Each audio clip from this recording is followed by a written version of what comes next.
I am Dr. S. Mondol.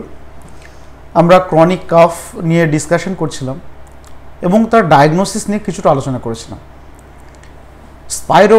Chronic কাফের ডায়াগনোসিসের মধ্যে most important is spirometry বা pulmonary function test বা lung function test.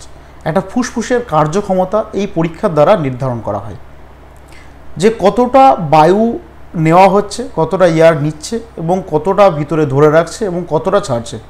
এই তিনটে জিনিসই কিন্তু পালমোনারি ফাংশন টেস্টের মাধ্যমে বোঝা যায়। বিশেষ করে অ্যাজমা, ক্রনিক ব্রঙ্কাইটিস এবং এমফাইসিমা এই তিনটের ক্ষেত্রে এটা করা হয়। এবং এগুলা ছাড়াও যদি কাফের কালার এবং ডিফারেন্ট হতে থাকে, সেটা লাল হতে পারে, ইয়েলো কিংবা গ্রিন, হলুদ, সবুজ হতে পারে, তো এই টাইপের কাফের কালার যদি চেঞ্জ হয় তখন স্পুটাম বা কফ যেটা সেটা কিন্তু পরীক্ষা করা হয়। এবং ম্যাক্সিমাম ক্ষেত্রেই যে টেস্টটা করা হয় সেটা হচ্ছে acid fast sputum for AFB or acid fast bacilli.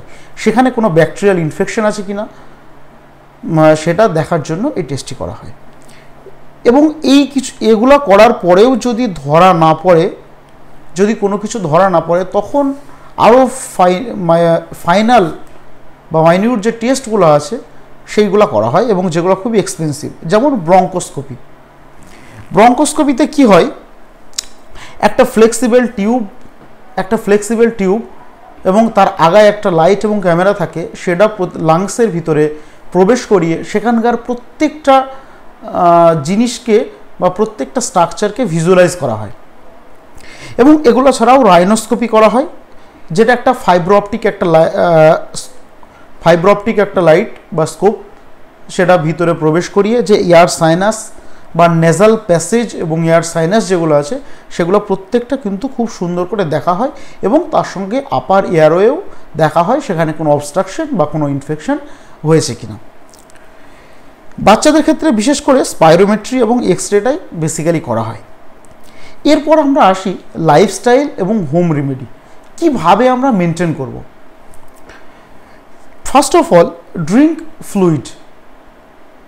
বিশেষ করে যেহেতু গলার ওখানে সবসময় একটা ইরিটেশন হচ্ছে due to excessive production of mucus, সেইটাকে কম করার জন্য গরম জল কিংবা গরম টি বা চা, গরম কফি কিংবা ফলের রস, এই সমস্ত জিনিসপত্রগুলো বেশি করে খাওয়া বা এই ধরনের লিকুইডগুলো যত ইনটেক করা যাবে গলার ইরিটেশনটা কমতে থাকবে। এবং কনসিডার টেকিং হানি, মধু খাওয়া, যে চা চামচ যেগুলো হয় কিংবা টেবিল স্পুন যেগুলো লবণ তোলার যে চামচগুলো হয়, সেই চামচের এক থেকে 1.5 চামচ করে মধু প্রতিদিন সকালে, মধুর সঙ্গে কালো জিরাও খাওয়া যেতে পারে, প্রতিদিন সকালে খালি পেটে সেটা খাওয়া। এবং বাচ্চাদের যাদের বয়স 1 বছরেরও কম তাদেরকে এই মধু দেবেন না, কারণ মধুতে অনেক ব্যাকটেরিয়াল থাকে, সে ফ্লোরা থাকে, সেগুলো কিন্তু তাদের জন্য হার্মফুল হবে।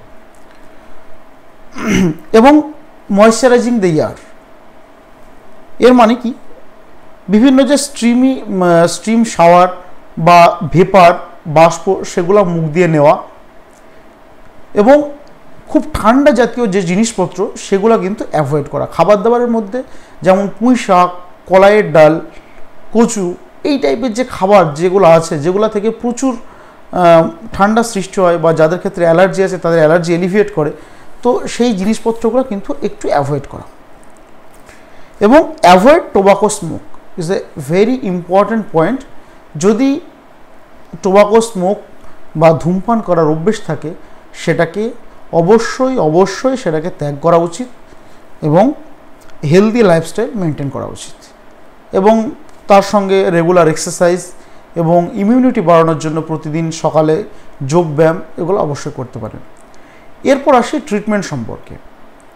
অ্যালোপ্যাথিক মেডিসিন বিভিন্ন ব্রঙ্কোডাইলেটার বিভিন্ন স্টেজ ওয়াইজ ইউজ করা হয়, কিন্তু এই কয়েকদিন আগেই একটা কেস, ওই পেশেন্টটার ভিডিওটা করা হয়নি, তো 8 থেকে 9 মাস ধরে এইরকম কাশিতে কিন্তু সে সাফার করছে।